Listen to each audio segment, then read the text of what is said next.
Good afternoon, adventurers.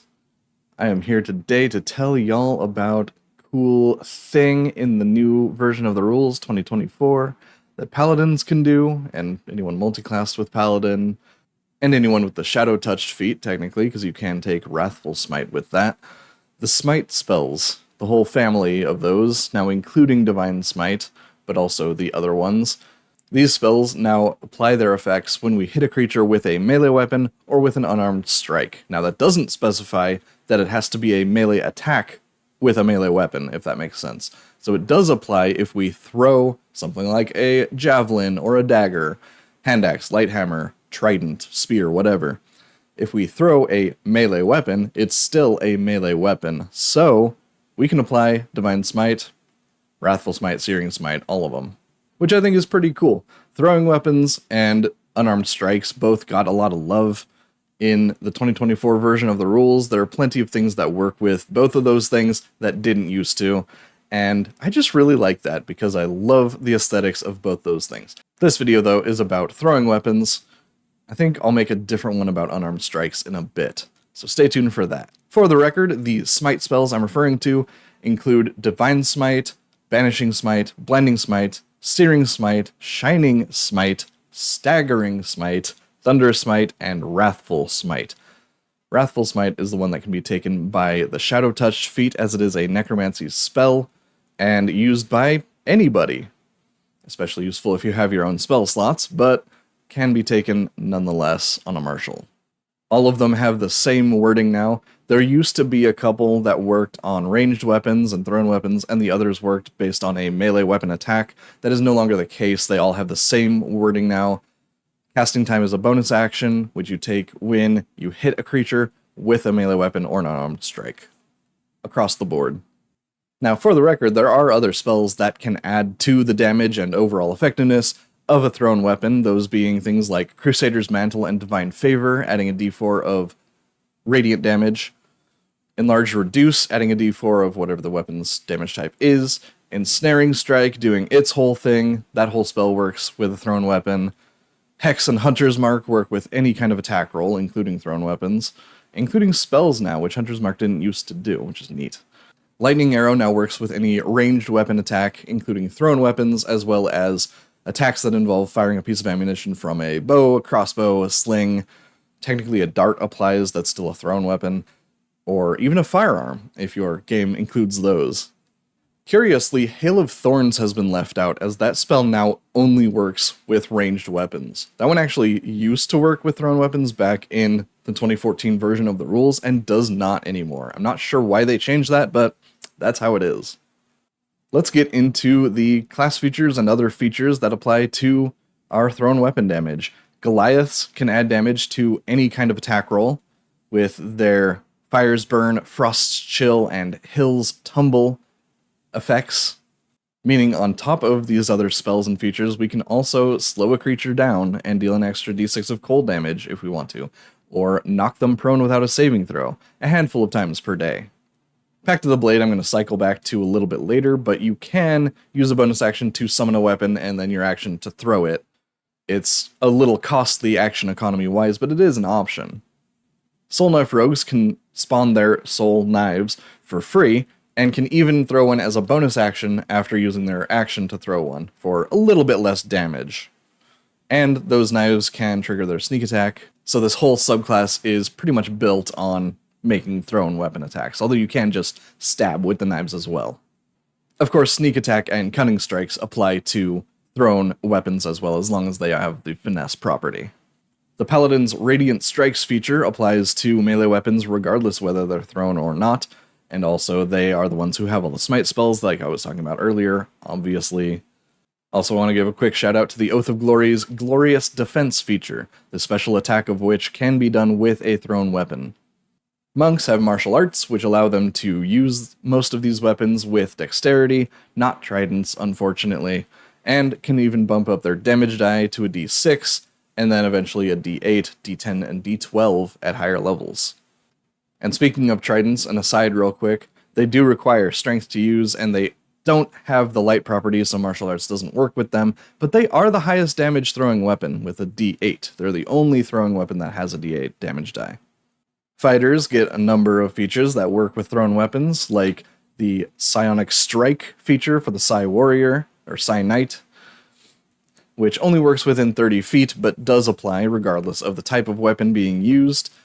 Champions, of course, get an expanded crit range regardless of the weapon they're using, and Battlemaster maneuvers apply mostly to any weapon attack, and some even to spell attacks. Made a whole video about that. Fighters also just get a lot of attacks, so obviously good regardless of what kind of fighting style we're going for. Druids and Clerics get Primal Strike and Divine Strike, respectively. Both do more or less the same thing. They add a d8 of damage to one weapon attack per turn, and that can apply to thrown weapon attacks for both of them. And both get upgraded at a higher level to get an extra d8 of damage once per turn. It's also a great way to not have to be up in the fray in melee.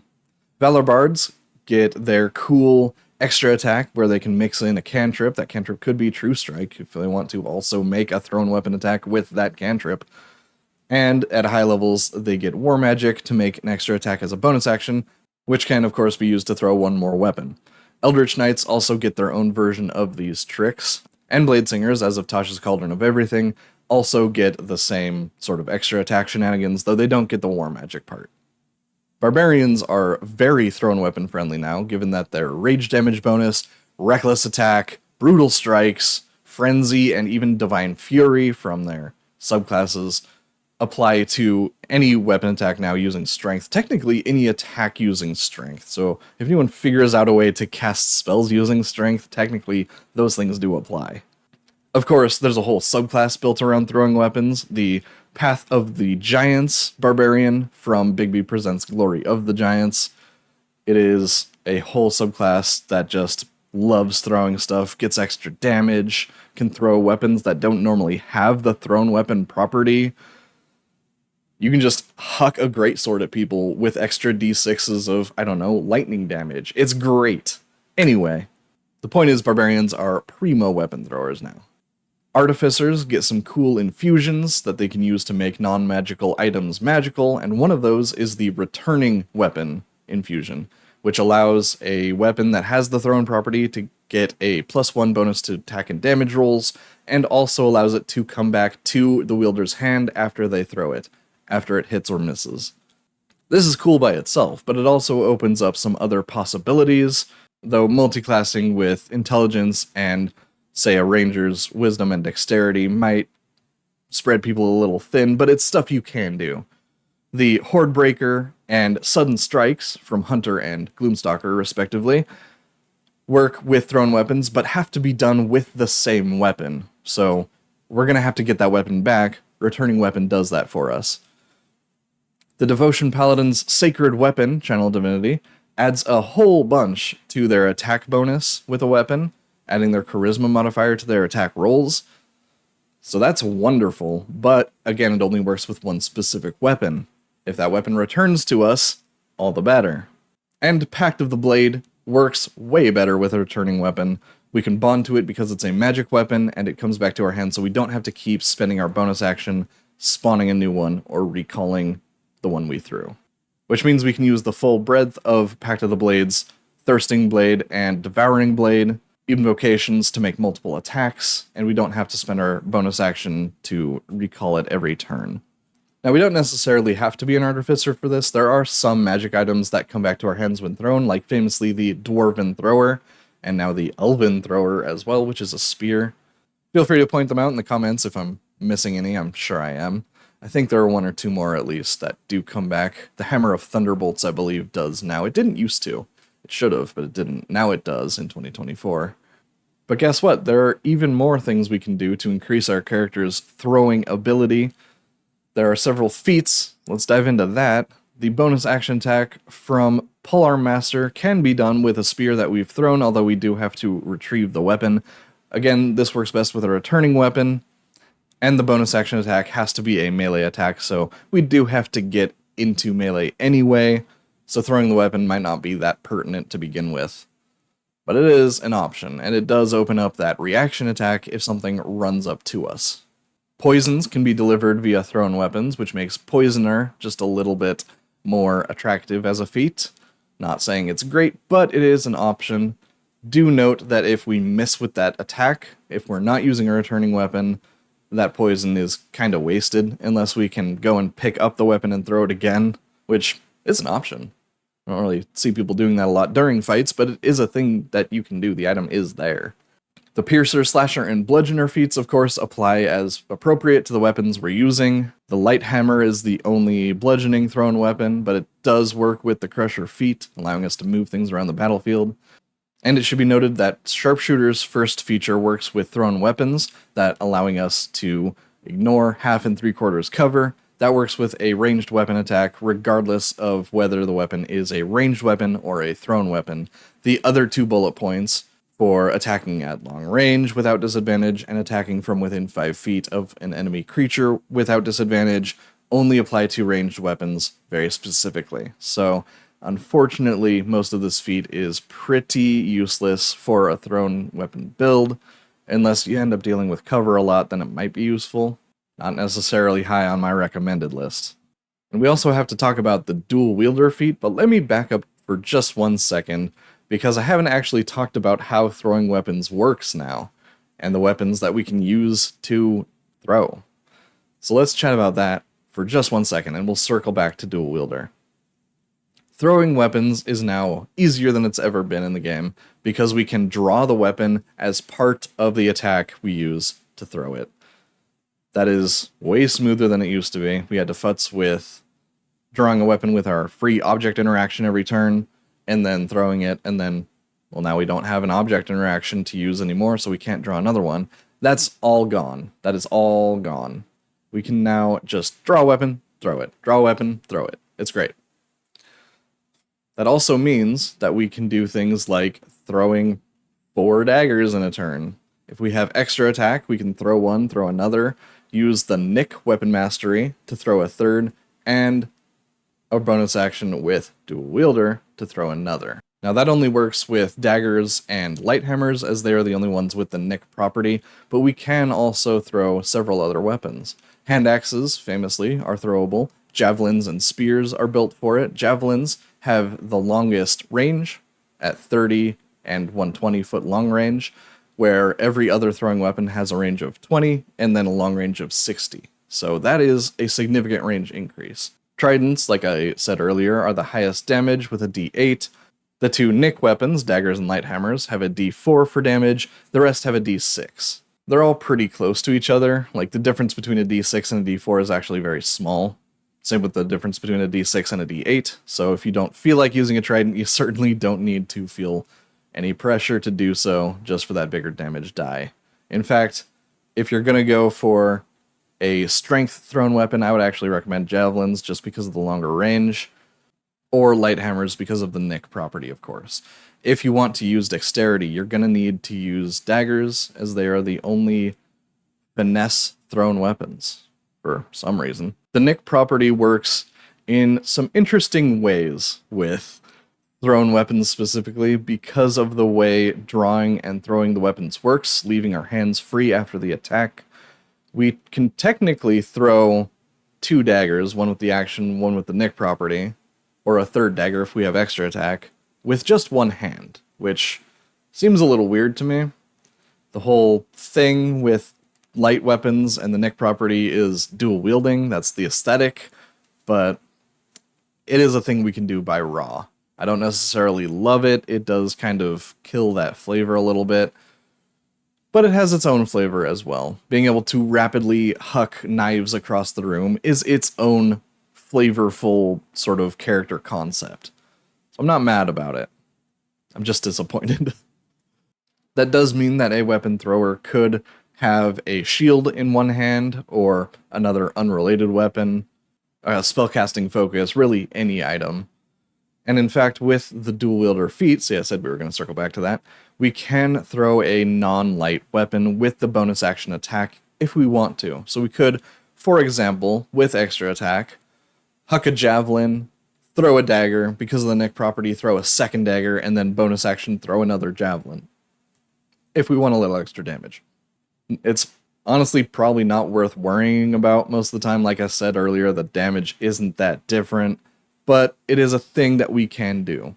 Plus, it does open up different weapon mastery properties to be used. Like if we want to throw a trident at the end of our turn to try and knock down our enemy, make it harder for them to get up and reach us in melee, or just make it easier for our melee friends to go and attack that creature, that is an option.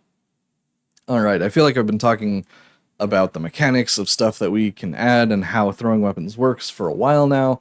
Let's get into a real quick build. This isn't going to be a super in-depth thing, but just to look at one way out of many that we can make thrown weapons really shine.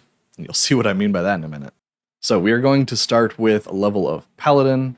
That gets us access to divine smite, and right off the bat we can throw whatever weapon we choose. Let's say, for example, javelins, because we like that longer range, and tack on a divine smite for an extra 2d8 damage. That's an average, assuming we start with 16 or 17 strength, of 15.5 damage, which at level 1 is pretty good. That does cost one of our 2 spell slots, but it's an option if we have something tough to bring down. Although if we choose to forego the javelin's extra range, we could use daggers or light hammers. In fact, let's go with light hammers and throw 2 of them. Or if we want to forego that extra range, we could use our daggers or light hammers, or both. We can mix and match if we want, and throw 2 weapons, because paladins do get weapon masteries right away at level 1. We don't get to add our strength modifier to the damage of the secondary attack, whether it's with Nick or with our bonus action, because we don't have the 2 weapon fighting style yet. So that's a bit unfortunate, and actually means that throwing a second hammer is only going to deal a d4 of damage with no other modifiers, which is maybe not the best. So javelins it is for now. At level 2, we get our fighting style, so we can take 2 weapon fighting, add our strength modifier to that second attack, or we could actually get more damage, potentially, out of taking the thrown weapon fighting style, which adds 2 damage every time we hit with a thrown weapon, and that includes the attacks that don't normally get our strength modifier, because it's its own separate modifier. So where we would be gaining 3 damage by taking the 2 weapon fighting style, we would actually get 4 out of taking the thrown style and throwing 2 weapons, if that makes sense. We also get a free cast of divine smite at this level, so that's just extra radiant damage. It's just good. Beyond level 2, we do have some choices to make. Normally with martial type characters, I recommend beelining straight for extra attack, because that's literally double your damage with the attack action. Though if we're using that light property, we already have 2 attacks, and adding a third is still really good, but it's less imperative. So we could, if we wanted to, take a level of fighter, grab a second fighting style, that being whichever one we didn't already pick out of those 2 I just talked about. Those 2 are the only ones that apply to thrown weapons, by the way. The archery fighting style doesn't apply because they are melee weapons, not ranged weapons. Technically, as a quick aside, throwing darts, because they're ranged weapons, do work with both the archery fighting style and the thrown fighting style, but they also don't work with a bunch of stuff that uses melee weapons, like divine smite. So that's why I haven't been touching on darts too much in this video. They also work with sharpshooter, like I was mentioning earlier. Anyway, aside from that, picking up the second fighting style means that we get to add our full bonuses, our strength modifier, or dexterity if we are playing a Dexadin, to those dagger or light hammer attacks, an extra 2 damage on every throw. We're in a pretty good spot damage-wise, as far as low levels go at least. Now once we get to level 5, level 6, we get extra attack, that gets even better. But before that, we get to level 4 in Paladin, and we can take the dual wielder feat. Now we're making 3 attacks a turn, with our little hammers, our little d4 bludgeoning hammers. Even though we've delayed getting extra attack to level 6, at level 5, when we get the feat, right, Paladin 4, Fighter 1, we still have 3 attacks we can make with hammers. Now, you may notice that using the dual wielder bonus action attack overlaps and conflicts with our Smite spells, and you are correct, it does. As long as we're not going for additional effects, like Blinding Smite blinds creatures, of course, if we're just using them for damage, just having an additional attack is going to do a similar amount of damage anyway. The average damage on 2d8 Radiant is 9, and the average damage on a d4 weapon, plus our strength, which is now plus 4 thanks to the dual wielder feat, and with an extra plus 2 from the thrown weapon style, 1d4 plus 6 is an average of 8.5, so very comparable and doesn't cost a spell slot. We can do this all day, just like Captain America. From this point forward, the build is very straightforward. Just keep taking paladin levels, keep doing paladin things. We get our auras, we get some other stuff. It's all very good. But at level 11, that's what I want to point out next, which is to say level 12 for us, right? 11 paladin, 1 fighter. We do get the Paladin's Radiant Strikes feature, which, as I mentioned earlier, applies to melee weapons regardless whether they're thrown or not. So each of our thrown hammers now deals an extra 1d8 radiant damage, every single one. So attacking with the Nick property, with extra attack, and with the dual wielder bonus action attack, and considering that our strength is now probably plus 5, we have a ton of damage output every single turn. 4d4 plus 4d8 plus 4 times our strength, plus 4 times that extra 2 damage from the thrown fighting style. Might not sound like a lot at tier 3, but an extra 8 damage a turn is not bad. All of that together, assuming all 4 hits connect, of course, is an average of 56 damage, which we're doing without a magic weapon or any of that nonsense. So, pretty good, actually, all things considered.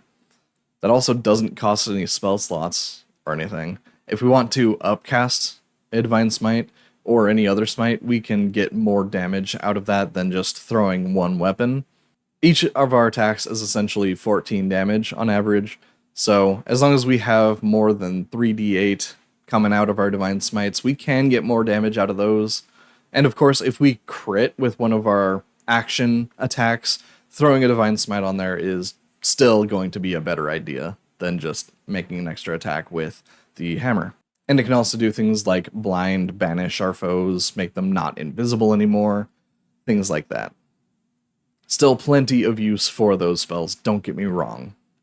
I'm looking forward to trying out this throwing paladin, as well as just other throwing builds. Barbarians are super good at throwing weapons now. Rogues can get 3 attacks, even though they don't have extra attack, with the Nick property for daggers, which can also deliver sneak attack.